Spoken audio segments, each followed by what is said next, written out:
Secrets of the Maya. The study of caves and wells in Mexico's Yucatan Peninsula is shining new light on the beliefs of the ancient and modern Maya. From deep in a well near the ruins of the Maya city of Chichen Itza, archaeoastronomer Arturo Montero shouts to his colleague on the surface, "I saw it! I saw it! Yes, it's true!" Leaning over the mouth of the well, archaeologist Guillermo de Anda hopes to hear what he has suspected for many months. "What is true, Arturo?" he shouts. And Montero yells up again, "The zenith light! It really works! Get down here!"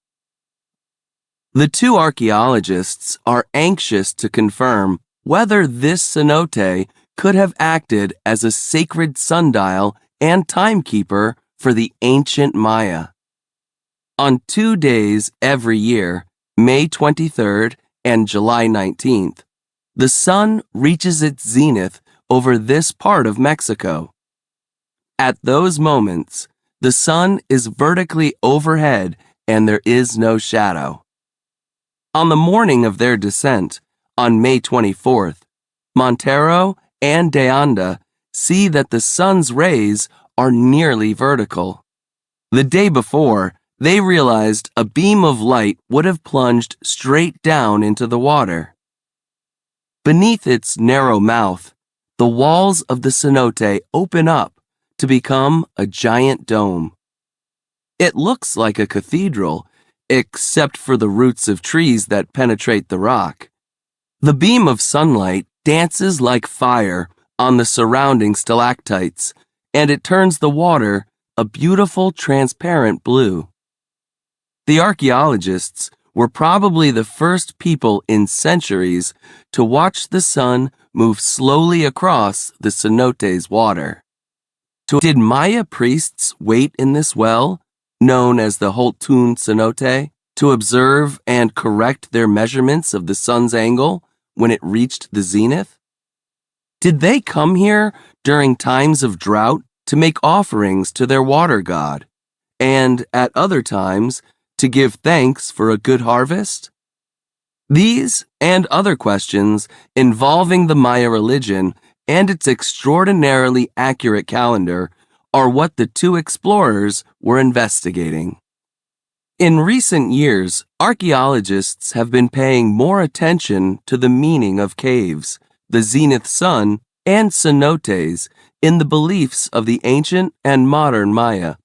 Archaeologists already knew that the ancient Maya believed cenotes to be doors to a world inhabited by Chuk, the god of life-giving rain, but the significance of this fact has only recently started to become clear.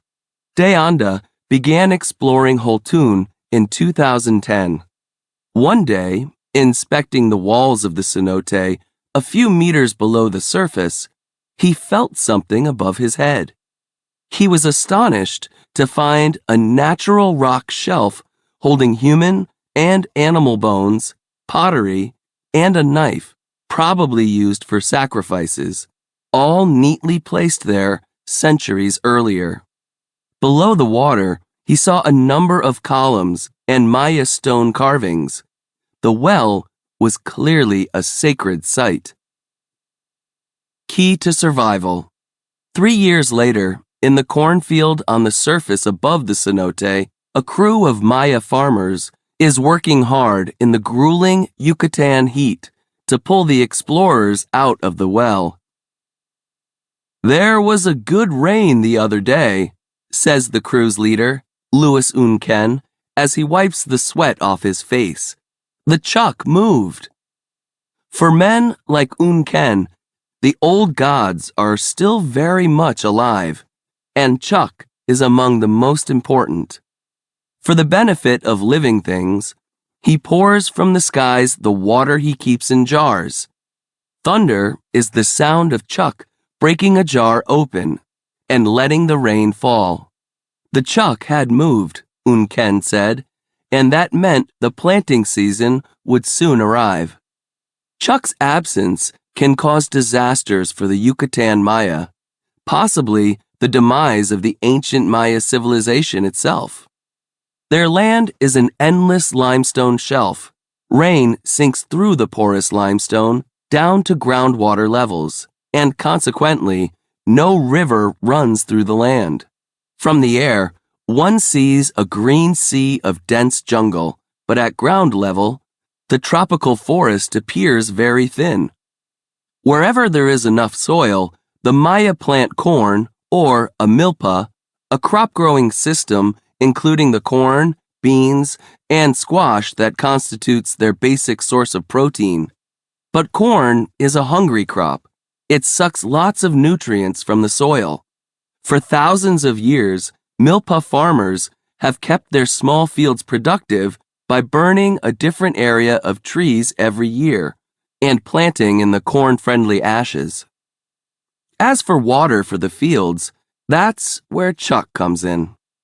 Only seasonal rains can make the corn grow, and they must arrive in an exact pattern.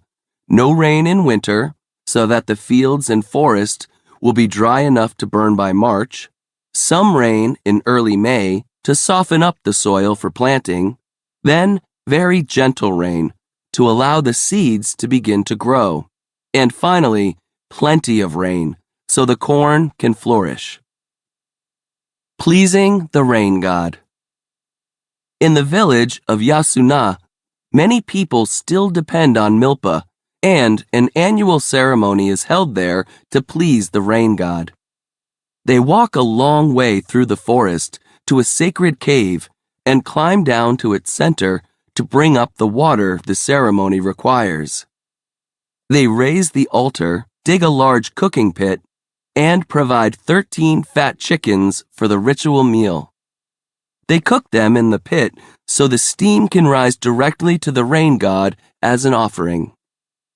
One recent such ceremony in Yasuna was guided by Hipólito Pactame, a Maya holy man called a Humem. He stood in front of an altar praying for the holy blessing of rain. On instructions from the Humem, one of the villagers sat on a rock near the altar, blowing from time to time into one of the gourds in which Chuck stores the wind. He was just one of the neighbors, but he was also the rain god. And he sat with his eyes closed so as not to harm the ceremony with his terrible glance. 2 other participants brought him to the altar, facing backward, to receive a blessing from the Humem. Out of nowhere, a wind came up, and thunder could be heard in the distance. As the ceremonial meal was being distributed, the rain started.